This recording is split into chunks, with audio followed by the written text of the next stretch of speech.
ನಮಸ್ತೆ ವೀಕ್ಷಕರೇ, PR ಅಕಾಡೆಮಿಗೆ ಸ್ವಾಗತ. ತಿಂಗಳಿಗೆ 88,000 ರೂಪಾಯಿ ತನಕ ಸಂಬಳ ಕೊಡುವಂತಹ ಕೆಲಸದ ಡೀಟೇಲ್ಸ್ನ ತಗೊಂಡ್ಬಂದಿದ್ದೀವಿ. ಇದು ಯಾವ ಹುದ್ದೆ, ಹೇಗೆ ಅರ್ಜಿಯನ್ನ ಹಾಕೊಳ್ಬೇಕು, ಎಲ್ಲ ಡೀಟೇಲ್ಸ್ ತಿಳ್ಕೊಬೇಕು ಅಂತ ಹೇಳಿದ್ರೆ ವಿಡಿಯೋನ ಕೊನೆ ತನಕ ನೋಡಿ. ಹಾಗೆ ನೀವಿನ್ನೂ ನಮ್ಮ ಚಾನಲ್ ಸಬ್ಸ್ಕ್ರೈಬ್ ಆಗಿಲ್ಲ ಅಂದ್ರೆ ಇವಾಗಲೇ ಸಬ್ಸ್ಕ್ರೈಬ್ ಬಟನ್ನ ಪ್ರೆಸ್ ಮಾಡಿ. ಪ್ರತಿದಿನನೂ ನಿಮಗೆ ಜಾಬ್ ಡೀಟೇಲ್ಸ್ ಅಂದ್ರೆ ಗವರ್ನಮೆಂಟ್ ಜಾಬ್ ಡೀಟೇಲ್ಸ್ ನ ತಿಳಿಸ್ಕೊಡ್ತೀವಿ. ಅದಕ್ಕೋಸ್ಕರ ಸಬ್ಸ್ಕ್ರೈಬ್ ಆಗೋದು ಮರಿಬೇಡಿ. ಮತ್ತೆ ಅದರ ಪಕ್ಕದಲ್ಲಿರೋ ಬೆಲ್ ಐಕನ್ನ ಕೂಡ ಪ್ರೆಸ್ ಮಾಡಿ. ವಿಡಿಯೋ ಅಪ್ಲೋಡ್ ಆಗಿದ ತಕ್ಷಣ ನಿಮಗೆ ನೋಟಿಫಿಕೇಶನ್ ಬರುತ್ತೆ. ಆದಷ್ಟು ಬೇಗ ನೀವು ಅರ್ಜಿಯನ್ನ ಹಾಕೋಬಹುದು. ಇವಾಗ ವಿಡಿಯೋನ ಶುರು ಮಾಡೋಣ. BRBNMPL ಅಂತ ಹೇಳಿದ್ರೆ ಭಾರತೀಯ ರಿಸರ್ವ್ ಬ್ಯಾಂಕ್ ನೋಟ್ ಮುದ್ರಣ ಪ್ರೈವೇಟ್ ಲಿಮಿಟೆಡ್ ಅಂತ ಹೇಳಿ ಇವರು 88 ಹುದ್ದೆಗೆ ಅರ್ಜಿಯನ್ನ ಕರೆದಿದ್ದಾರೆ. ಉದ್ಯೋಗ ಸ್ಥಳ ಕರ್ನಾಟಕ ಮತ್ತೆ ವೆಸ್ಟ್ ಬೆಂಗಾಲ್ 2 ಪ್ರದೇಶಗಳಲ್ಲಿ ಖಾಲಿ ಇದೆ. ಯಾವ್ಯಾವ ಹುದ್ದೆ ಅಂತ ನೋಡೋದಾದ್ರೆ ಡೆಪ್ಯೂಟಿ ಮ್ಯಾನೇಜರ್ ಮತ್ತೆ ಪ್ರೋಸೆಸ್ ಅಸಿಸ್ಟೆಂಟ್ ಹುದ್ದೆ ಇದಾಗಿದೆ. ಇದಕ್ಕೆ ಸ್ಯಾಲರಿ 24,000 ರೂಪಾಯಿಂದ ಹಿಡಿದು 88,638 ರೂಪಾಯಿ ತಿಂಗಳಿಗೆ ಸ್ಯಾಲರಿ ಇರುವಂತಹ ಜಾಬ್ ಇದಾಗಿರುತ್ತೆ. ಯಾವ್ಯಾವ ಹುದ್ದೆ ಎಷ್ಟೆಷ್ಟು ಖಾಲಿ ಇದೆ ಅಂತ ನೋಡೋದಾದ್ರೆ ಡೆಪ್ಯೂಟಿ ಮ್ಯಾನೇಜರ್ ಹುದ್ದೆ 24 ಖಾಲಿ ಇದೆ. ಪ್ರೋಸೆಸ್ ಅಸಿಸ್ಟೆಂಟ್ ಗ್ರೇಡ್ 1 ಟ್ರೈನಿ ಹುದ್ದೆ 64 ಖಾಲಿ ಇದೆ. ಟೋಟಲ್ 88 ಹುದ್ದೆ. ನೆಕ್ಸ್ಟ್ ಇದಕ್ಕೆ ಅಪ್ಲಿಕೇಶನ್ ಫೀಸ್ ಮತ್ತೆ ಸೆಲೆಕ್ಷನ್ ಪ್ರೋಸೆಸ್ ನ ತಿಳ್ಕೊಳ್ಳೋಣ. ಮೊದಲು ಅಪ್ಲಿಕೇಶನ್ ಫೀಸ್ ನ ತಿಳ್ಕೊಳ್ಳೋದಾದ್ರೆ SC/ST ಕ್ಯಾಂಡಿಡೇಟ್ಸ್ಗಳಿಗೆ ಮತ್ತೆ PWBD ಅಂದ್ರೆ person with bench mark disability ಅಂದ್ರೆ ಅಂಗವಿಕಲ ಕ್ಯಾಂಡಿಡೇಟ್ಸ್ಗಳಿಗೆ, ವಿಮೆನ್ ಕ್ಯಾಂಡಿಡೇಟ್ಸ್ಗಳಿಗೆ, ಎಕ್ಸ್ ಸರ್ವಿಸ್ ಮೆನ್ ಅಂದ್ರೆ ರಿಟೈರ್ಡ್ ಆರ್ಮಿ ಅವರಿಗೆ, ಮತ್ತೆ ಇಂಟರ್ನಲ್ ಅಂದ್ರೆ ಮುಂಚೆನೆ ಭಾರತೀಯ ರಿಸರ್ವ್ ಬ್ಯಾಂಕ್ ನೋಟ್ ಮುದ್ರಣ ಪ್ರೈವೇಟ್ ಲಿಮಿಟೆಡ್ ನಲ್ಲಿ ಮುಂಚೆನೆ ಕೆಲಸ ಮಾಡ್ತಿದ್ದವರಿಗೆ ಇಂತಿಷ್ಟು ಕ್ಯಾಂಡಿಡೇಟ್ಸ್ಗಳಿಗೆ ಅಪ್ಲಿಕೇಶನ್ ಫೀಸ್ ಇರೋದಿಲ್ಲ. ಇನ್ನಿತರೆ ಎಲ್ಲ ಕ್ಯಾಂಡಿಡೇಟ್ಸ್ಗಳಿಗೂ ಅಂದ್ರೆ ಜನರಲ್, OBC, EWS ಇದು ಪ್ರೋಸೆಸ್ ಅಸಿಸ್ಟೆಂಟ್ಗೆ 400 ರೂಪಾಯಿ ಇರುತ್ತೆ. ಅದೇನಾದ್ರೂ deputy ಮ್ಯಾನೇಜರ್ಗೆ 600 ರೂಪಾಯಿಗಳಿರುತ್ತೆ.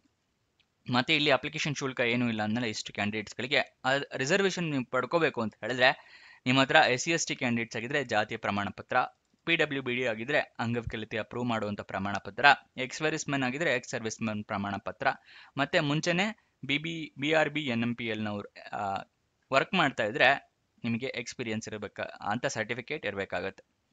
Next mode of payment ಅಂತ ಹೇಳಿದ್ರೆ ಹೇಗೆ ಅಪ್ಲಿಕೇಶನ್ ಶುಲ್ಕನ ಪೇ ಮಾಡಬೇಕು ಅಂತ ಹೇಳಿದ್ರೆ ಆನ್ಲೈನ್ ಮೂಲಕ ನೀವು ಅರ್ಜಿ ಶುಲ್ಕವನ್ನು ಪೇ ಮಾಡಬೇಕಾಗುತ್ತೆ. ನೋಟಿಫಿಕೇಶನ್ ಓದ್ಕೊಳ್ಳಿ, ಎಲ್ಲ ಡೀಟೇಲ್ಸ್ ನಿಮಗೆ ಗೊತ್ತಾಗುತ್ತೆ. ನೆಕ್ಸ್ಟ್ ಸೆಲೆಕ್ಷನ್ ಪ್ರೋಸೆಸ್ನ ತಿಳ್ಕೊಳ್ಳೋಣ. ಅದಕ್ಕಿಂತ ಮುಂಚೆ ದಯವಿಟ್ಟು ಲೈಕ್ ಮಾಡಿಲ್ಲ ಅಂದ್ರೆ ಇವಾಗಲೇ ಆ ಲೈಕ್ ಬಟನ್ನ ಪ್ರೆಸ್ ಮಾಡಿ. ನೀವು ಲೈಕ್ ಮಾಡಿದಾಗ ನಮಗೂ ಕೂಡ ವಿಡಿಯೋ ಮಾಡಬೇಕು ಅಂತ ಒಂದು ಪ್ರೋತ್ಸಾಹ ಸಿಗುತ್ತೆ. ಮತ್ತೆ ಇನ್ನೂ ಹಲವಾರು ಜನರಿಗೆ ಈ ಜಾಬ್ ಡೀಟೇಲ್ಸ್ ತಲುಪುತ್ತೆ. ಅದಕ್ಕೋಸ್ಕರ ದಯವಿಟ್ಟು ಲೈಕ್ ಮಾಡಿ. ನೆಕ್ಸ್ಟ್ ಸೆಲೆಕ್ಷನ್ ಪ್ರೋಸೆಸ್ ತಿಳ್ಕೊಳ್ಳೋದಾದ್ರೆ ರಿಟರ್ನ್ ಟೆಸ್ಟ್ ಅಂದ್ರೆ ರಿಟರ್ನ್ ಎಕ್ಸಾಮಿನೇಷನ್ ಇರುತ್ತೆ, ಲಿಖಿತ ಪರೀಕ್ಷೆ ಇರುತ್ತೆ. ಅದಾದ ನಂತರ ಸ್ಕಿಲ್ ಟೆಸ್ಟ್. ಈ ಸ್ಕಿಲ್ ಟೆಸ್ಟ್ ಯಾವ ಹುದ್ದೆಗೆ ಇರುತ್ತೆ ಅಂದ್ರೆ ಅಸಿಸ್ಟೆಂಟ್ ಪೋಸ್ಟ್ ಇದೆಯಲ್ಲ ಅದಕ್ಕೆ ಇರುತ್ತೆ. ಇಂಟರ್ವ್ಯೂ ಯಾವುದಕ್ಕೆ ಇರುತ್ತೆ ಅಂದ್ರೆ ಮ್ಯಾನೇಜರಿಯಲ್ ಪೋಸ್ಟ್ ಅಂದ್ರೆ ಡೆಪ್ಯೂಟಿ ಮ್ಯಾನೇಜರ್ ಹುದ್ದೆಗೆ ಇದೆಯಲ್ಲ ಅಂತವ್ರಿಗೆ ಇಂಟರ್ವ್ಯೂ ಇರುತ್ತೆ. ನೆಕ್ಸ್ಟ್ ಕೆಲವೊಬ್ಬರಿಗೆ ಗೊತ್ತಿರಲಿಲ್ಲ ಯಾವ ವೆಬ್ಸೈಟ್ ನಲ್ಲಿ ಪ್ರತಿದಿನ ಜಾಬ್ ಡೀಟೇಲ್ಸ್ ತಿಳಿಸ್ಕೊಡ್ತೀವಿ ಅಂತ ನೋಡ್ತಾ ಇದ್ರೆ ನಮ್ದೇ ವೆಬ್ಸೈಟ್ ಕ್ರಿಯೇಟ್ ಮಾಡಿದ್ದೀನಿ ನಿಮಗೋಸ್ಕರ. ಮುಂಚೆನೆ ಗೊತ್ತಿದ್ದವರು ಈ ಒಂದೂವರೆ ನಿಮಿಷ ಸ್ವಲ್ಪ ಫಾರ್ವರ್ಡ್ ಮಾಡ್ಕೊಳ್ಳಿ, ಗೊತ್ತಿಲ್ಲದವ್ರು ನೋಡ್ಕೊಳ್ಳಿ. prgovernmentjobs.com ಅಂತ ಹೇಳಿ ವೆಬ್ಸೈಟ್ ನ ಕ್ರಿಯೇಟ್ ಮಾಡಿದ್ವಿ. ಇದರ ಲಿಂಕ್ ನಿಮಗೆ ಡಿಸ್ಕ್ರಿಪ್ಷನ್ ಮತ್ತೆ ಕಮೆಂಟ್ ಬಾಕ್ಸ್ ನಲ್ಲಿ ಕೊಟ್ಟಿದ್ವಿ. ಪ್ರತಿದಿನನೂ ಹಲವಾರು ಜಾಬ್ ಡೀಟೇಲ್ಸ್ ಅನ್ನ ಈ ವೆಬ್ಸೈಟ್ ನಲ್ಲಿ ಅಪ್ಲೋಡ್ ಮಾಡ್ತಾ ಇರ್ತೀವಿ. ಯಾವ್ಯಾವ ರೀತಿಯ ಜಾಬ್ಸ್ ಅಂದ್ರೆ Karnataka government jobs, central government jobs, 10th pass, 12th pass, degree jobs, ಈ ತರ ಹಲವಾರು ಜಾಬ್ಸ್ಗಳನ್ನ ನಿಮಗೆ ಪ್ರತಿದಿನ ಅಪ್ಲೋಡ್ ಮಾಡ್ತೀವಿ. ಇಲ್ಲಿ ಸ್ಕ್ರೋಲ್ ಡೌನ್ ಮಾಡಿ ಕೆಳಗಡೆ ಬಂದ್ರೆ ಕನ್ನಡದಲ್ಲೂ ಕೂಡ ಸೇಮ್ ಬಟನ್ಸ್ ಇರುತ್ತೆ. ಮತ್ತೆ ಇಲ್ಲಿ ಲಿಸ್ಟ್ ಕೂಡ ಇರುತ್ತೆ ಯಾವ್ಯಾವ ಸೆಂಟ್ರಲ್ ಗೌರ್ಮೆಂಟ್ ಜಾಬ್ಸ್, ಯಾವ್ಯಾವ 10th ಜಾಬ್ಸ್ ಮತ್ತೆ ಕರ್ನಾಟಕ ಗೌರ್ಮೆಂಟ್ ಜಾಬ್ಸ್ ಅಂತ 3 ಜಾಬ್ಸ್ ಅಂತ ಇದೆಯಲ್ಲ, ಈ ಬಟನ್ ಕ್ಲಿಕ್ ಮಾಡಿದ್ರೆ ಇನ್ನೂ ಹಲವಾರು ಜಾಬ್ಸ್ ಓಪನ್ ಆಗುತ್ತೆ. ಇಲ್ಲಿಂದ ಕ್ಲಿಕ್ ಮಾಡಿ ಯಾವ ಜಾಬ್ ಡೀಟೇಲ್ಸ್ ಬೇಕೋ ಅದನ್ನ ತಿಳ್ಕೊಳ್ಳಿ. ಮತ್ತೆ ನಿಮಗೆ ಏನಾದರೂ ಪ್ರತಿದಿನ ಅಪ್ಲೋಡ್ ಆಗಿದ ತಕ್ಷಣ ಹೇಗೆ ಲಿಂಕ್ ಸಿಗುತ್ತೆ, ಯಾವ್ಯಾವ ಜಾಬ್ ಅಪ್ಲೋಡ್ ಆಗಿದೆ ಅಂತ ಗೊತ್ತಾಗುತ್ತೆ ಅಂತ ಕೇಳಿದ್ರೆ ನೀವು ನಮ್ಮ ವಾಟ್ಸಪ್ ಮತ್ತೆ ಟೆಲಿಗ್ರಾಮ್ ಚಾನಲ್ನ ಫಾಲೋ ಆಗ್ಬೋದು. ಅವಾಗ ಪ್ರತಿದಿನನೂ ನಿಮಗೆ ಲಿಂಕ್ ಗೊತ್ತಾಗುತ್ತೆ. ಅಂದ್ರೆ ಯಾವ್ಯಾವ ಜಾಬ್ ಡೀಟೇಲ್ಸ್ ಅಪ್ಲೋಡ್ ಆಗಿದ ತಕ್ಷಣ ನಿಮಗೆ ವಾಟ್ಸಪ್ ಮತ್ತೆ ಟೆಲಿಗ್ರಾಮ್ನಲ್ಲಿ ಯಾವ್ಯಾವ ಜಾಬ್ ಡೀಟೇಲ್ಸ್ ಅಪ್ಲೋಡ್ ಆಗಿದೆ ಅದರ ಲಿಂಕು ಅಂತ ಹೇಳಿ ಪ್ರೊವೈಡ್ ಮಾಡ್ತೀವಿ. ಮತ್ತೆ ಯಾವ್ದಾದ್ರು ಜಾಬ್ ಡೀಟೇಲ್ಸ್ ಕೊನೆಗೊಳ್ತಾ ಇದ್ರೆ ಯಾವ್ಯಾವ ಜಾಬ್ ಡೀಟೇಲ್ಸ್ ಕೊನೆಗೊಳ್ತಾ ಇದೆ, ಯಾವತ್ತು ಕೊನೆಗೊಳ್ತಾ ಇದೆ ಅದರ ಲಿಂಕ್ ಅಂತ ಹೇಳಿ ಪ್ರತಿದಿನ ನಿಮಗೆ ಪ್ರೊವೈಡ್ ಮಾಡ್ತೀವಿ. ಅದಕ್ಕೋಸ್ಕರ ನೀವು ನಮ್ಮ ವಾಟ್ಸಪ್ ಮತ್ತೆ ಟೆಲಿಗ್ರಾಮ್ನ ಜಾಯ್ನ್ ಆಗೋದು ಮರಿಬೇಡಿ. ಡಿಸ್ಕ್ರಿಪ್ಷನ್ ಅಲ್ಲೇ ಈ ವಾಟ್ಸಪ್ ಮತ್ತೆ ಟೆಲಿಗ್ರಾಮ್ ಚಾನಲ್ನ ಲಿಂಕ್ ಕೊಟ್ಟಿದ್ದೀನಿ. ಮತ್ತೆ ಈ ವೆಬ್ಸೈಟ್ ನಲ್ಲೂ ಕೂಡ ಈ ರೀತಿ ವಾಟ್ಸಪ್ ಮತ್ತೆ ಟೆಲಿಗ್ರಾಮ್ ಅಂತ ಹೇಳಿ ಬಟನ್ ಇದೆ, ಇಲ್ಲಿಂದ ಕೂಡ ನೀವು ಜಾಯ್ನ್ ಆಗ್ಬಹುದು. ನೆಕ್ಸ್ಟ್ ಇವಾಗ ಜಾಬ್ ಡೀಟೇಲ್ಸ್ ಮುಂದುವರ್ಸೋಣ. ಸ್ಯಾಲರಿಯ ಡೀಟೇಲ್ಸ್ನ ತಿಳ್ಕೊಳ್ಳೋದಾದ್ರೆ ಡೆಪ್ಯೂಟಿ ಮ್ಯಾನೇಜರ್ ಹುದ್ದೆಗೆ 56,100 ರೂಪಾಯಿಂದ ಹಿಡಿದು 88,638 ರೂಪಾಯಿ ಇರುತ್ತೆ. ಪ್ರೋಸೆಸ್ ಅಸಿಸ್ಟೆಂಟ್ ಗ್ರೇಡ್ 1 ಹುದ್ದೆಗೆ 24,000 ರೂಪಾಯಿಂದ ಹಿಡಿದು 24,500 ರೂಪಾಯಿ ತನಕ ತಿಂಗಳಿಗೆ ಸ್ಯಾಲರಿ ಇರುತ್ತೆ. ಅರ್ಜಿಯನ್ನು ನೀವು ಹೇಗೆ ಹಾಕೊಳ್ಬೇಕು ಅಂತ ಹೇಳಿದ್ರೆ ಆನ್ಲೈನ್ ಮೂಲಕ ಅರ್ಜಿಯನ್ನ ಹಾಕೋಬೇಕು. ಆನ್ಲೈನ್ ಲಿಂಕ್ ಕೂಡ ನಿಮಗೆ ಪ್ರೊವೈಡ್ ಮಾಡ್ತೀವಿ. ಅದಕ್ಕಿಂತ ಮುಂಚೆ ನೀವು ನೋಟಿಫಿಕೇಶನ್ ಸಂಪೂರ್ಣವಾಗಿ ಓದ್ಕೊಳ್ಳಿ, ಏನೇನು ಎಲಿಜಿಬಿಲಿಟಿ ಕ್ರೈಟೀರಿಯಾ ಇದೆ ಅಂತ ತಿಳ್ಕೊಂಡ ನಂತರ ಅರ್ಜಿಯನ್ನ ಹಾಕೊಳ್ಳಿ, ಇಲ್ಲ ಅಂದ್ರೆ ರಿಜೆಕ್ಟ್ ಆಗೋ ಚಾನ್ಸಸ್ ಜಾಸ್ತಿ ಇರುತ್ತೆ. Next, email I D mobile ನಂಬರ್ನ ಕರೆಕ್ಟಾಗಿ ಮೆನ್ಷನ್ ಮಾಡ್ಕೊಳ್ಳಿ. ಯಾಕಂದ್ರೆ ನಿಮ್ಗೆ ಏನಾದರೂ ಜಾಬ್ ಸಿಕ್ಕರೆ ಇಮೇಲ್ ಅಥವಾ SMS ಮುಖಾಂತರ ಅವರು ಕನ್ಫರ್ಮ್ ಮಾಡ್ತಾರೆ. ನೆಕ್ಸ್ಟು, ಐ ಡಿ ಪ್ರೂಫಿಗೆ Aadhaar card, voter I D ಅಥವಾ ಪಾನ್ ಕಾರ್ಡ್ನ ಇಟ್ಕೊಂಡಿರಿ. ನೆಕ್ಸ್ಟ್, ಎಜುಕೇಷನ್ ಕ್ವಾಲಿಫಿಕೇಷನ್ಗೆ ನಿಮ್ಮ ಮಾರ್ಕ್ಸ್ ಕಾರ್ಡು, ಸರ್ಟಿಫಿಕೇಟ್ ಎಲ್ಲ ಬೇಕಾಗುತ್ತೆ. ಮತ್ತೆ ನಿಮ್ಮ ಏಜ್ ಪ್ರೂಫಿಗೆ SSLC ಮಾರ್ಕ್ಸ್ ಕಾರ್ಡ್ ಇಟ್ಕೊಳ್ಳಿ. ಇಲ್ಲಾಂದ್ರೆ ನಿಮ್ಮ ಹತ್ರ ಬರ್ತ್ ಸರ್ಟಿಫಿಕೇಟೇ ಇದೆ ಅಂದ್ರೆ ಅದನ್ನ ಕೂಡ ನೀವು ಪ್ರೊವೈಡ್ ಮಾಡ್ಬೋದು. ನೆಕ್ಸ್ಟ್, ನಿಮ್ಮ ಪಾಸ್ಪೋರ್ಟ್ ಸೈಜ್ ಫೋಟೋಗ್ರಾಫ್ ಬೇಕಾಗುತ್ತೆ. ಅದಾದ ನಂತರ ರೆಸ್ಯೂಮೆ ಇಟ್ಕೊಂಡಿರಿ. ಈ ಜಾಬ್ನಲ್ಲಿ ಕೇಳಿದ್ರೆ ನೀವು ಅಂದ್ರೆ ಆನ್ಲೈನಲ್ಲಿ ಅಪ್ಲೋಡ್ ಮಾಡಬಹುದು. ಇಲ್ಲ ಅಂತ ಹೇಳಿದ್ರೆ ಬೇರೆ ಜಾಬ್ಗಳಿಗೂ ಕೂಡ ರೆಸ್ಯೂಮೆ ಬೇಕಾಗೇ ಆಗುತ್ತೆ, ಅದನ್ನ ರೆಡಿ ಮಾಡಿ ಇಟ್ಕೊಳ್ಳಿ. ನೆಕ್ಸ್ಟ್, ಎಲ್ಲ ಡಾಕ್ಯುಮೆಂಟ್ಸ್ನು ಸ್ಕ್ಯಾನರ್ಡ್ ಕಾಪೀಸ್ ಇಟ್ಕೊಳ್ಳಿ. ಯಾಕಂದ್ರೆ ನೀವು ಪ್ರಿಂಟ್ ಔಟ್ ತಗೊಂಡ್ರೆ ಆನ್ಲೈನಲ್ಲಿ ಹೇಗೆ ಹಾಕ್ತೀರಾ ಅಲ್ವಾ, ಅದಕ್ಕೋಸ್ಕರ ಎಲ್ಲ ಡಾಕ್ಯುಮೆಂಟ್ಸ್ನು ಸ್ಕ್ಯಾನರ್ಡ್ ಕಾಪೀಸ್ ಇಟ್ಕೊಳ್ಳಿ. ಅಥವಾ ಮೊಬೈಲ್ನಲ್ಲೇ ಅರ್ಜಿಯನ್ನ ಹಾಕ್ತೀರಾ ಅಂತ ಹೇಳಿದ್ರೆ ಎಲ್ಲ ಡಾಕ್ಯುಮೆಂಟ್ಸ್ನು ನೀವು ಫೋಟೋ ತಗೊಂಡು ಇಟ್ಕೊಳ್ಳಿ. ಕ್ಲಿಯರ್ ಆಗಿ ಕಾಣೋ ತರ ಫೋಟೋ ತಗೊಂಡು ಇಟ್ಕೋಬೇಕಾಗುತ್ತೆ. ನೆಕ್ಸ್ಟ್, ಆನ್ಲೈನ್ ಅಪ್ಲಿಕೇಶನ್ನ ಕರೆಕ್ಟಾಗಿ ಫಿಲಪ್ ಮಾಡಿ ಒಂದ್ಸಲ ರೀಚೆಕ್ ಮಾಡಿ ಎಲ್ಲ ಡೀಟೇಲ್ಸ್ ಫಿಲಪ್ ಮಾಡಿದ ನಂತರ ಅದಾದ್ಮೇಲೆ ಸಬ್ಮಿಟ್ ಬಟನ್ನ ಕ್ಲಿಕ್ ಮಾಡಿ. ತಪ್ಪಾಗಿದ್ರೆ ತಿದ್ದುಪಡಿ ಮಾಡಿ ಸಬ್ಮಿಟ್ ಕ್ಲಿಕ್ ಮಾಡಿ, ಇಲ್ಲಾಂದ್ರೆ ಅಪ್ಲಿಕೇಶನ್ ರಿಜೆಕ್ಟ್ ಆಗುತ್ತೆ. ನೆಕ್ಸ್ಟ್, ಅಪ್ಲಿಕೇಶನ್ ಸಬ್ಮಿಟ್ ಮಾಡಿ ಆದಮೇಲೆ ರೆಫರೆನ್ಸ್ ನಂಬರ್ ಅಥವಾ ಅಪ್ಲಿಕೇಶನ್ ನಂಬರ್ ಈ ಥರ ಏನಾದರೂ ಬಂದರೆ ಅದನ್ನು ಬರೆದಿಟ್ಕೊಳ್ಳಿ. ನಿಮ್ಮ ಫ್ಯೂಚರ್ ರೆಫರೆನ್ಸಿಗೆ ಅದು ಬೇಕಾಗುತ್ತೆ, ಅದಕ್ಕೋಸ್ಕರ.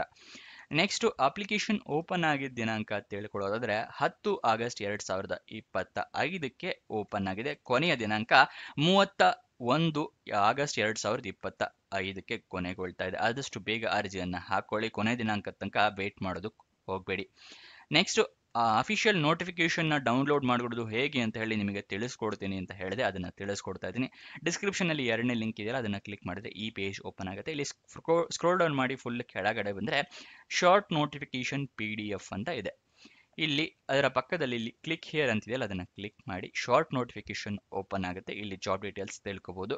ಫುಲ್ ಅಫಿಷಿಯಲ್ ನೋಟಿಫಿಕೇಶನ್ ಡೀಟೇಲ್ ಆಗಿ ತಿಳ್ಕೊಬೇಕು ಅಂತ ಹೇಳಿದ್ರೆ ಅಫಿಷಿಯಲ್ ನೋಟಿಫಿಕೇಶನ್ ಪಕ್ಕದಲ್ಲಿ ಲಿಂಕ್ ಇದೆಯಲ್ಲ, ಕ್ಲಿಕ್ ಹಿಯರ್ ಅಂತ ಹೇಳಿ ಇದನ್ನ ಕ್ಲಿಕ್ ಮಾಡಿ ನಿಮಗೆ ಫುಲ್ ನೋಟಿಫಿಕೇಶನ್ ಓಪನ್ ಆಗುತ್ತೆ. ಇಲ್ಲಿ ಎಲ್ಲ ಡೀಟೇಲ್ಸ್ ಕೂಡ ಇದೆ, ಎಲ್ಲ ಡೀಟೇಲ್ಸ್ನ ಕೂಡ ತಿಳ್ಕೊಬಹುದು ನೀವು.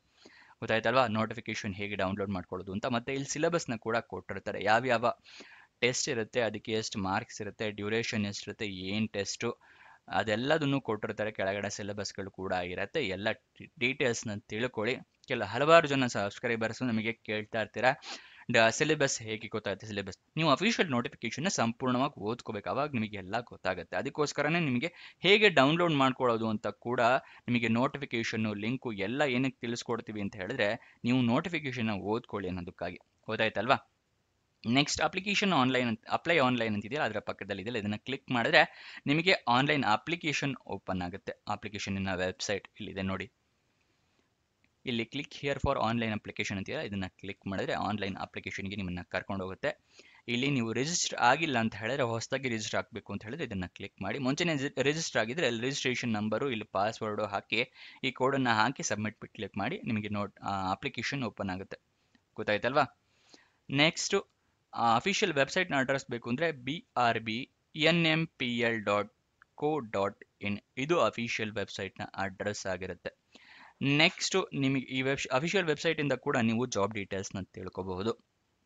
ನೆಕ್ಸ್ಟ್, ಎಜುಕೇಷನ್ ಕ್ವಾಲಿಫಿಕೇಷನ್ನು ಮತ್ತು ವಯೋಮಿತಿ ಎರಡನ್ನು ಕೂಡ ತಿಳಿಸ್ಕೊಡ್ತೀವಿ. ಮೊದಲು ವಯೋಮಿತಿಯ ಡೀಟೇಲ್ಸ್ನ ತಿಳ್ಕೊಳ್ಳೋದಾದರೆ ಡೆಪ್ಯೂಟಿ ಮ್ಯಾನೇಜರ್ ಹುದ್ದೆಗೆ 18ರಿಂದ 31 ವರ್ಷದವರು ಅರ್ಜಿಯನ್ನು ಹಾಕ್ಕೊಳ್ಬೋದು. ಆದರೆ ವಯೋಮಿತಿಯ ಸಡಿಲಿಕೆ ಕೂಡ ಕೊಟ್ಟಿದ್ದಾರೆ, ಅದನ್ನು ತಿಳಿಸ್ಕೊಡ್ತೀನಿ.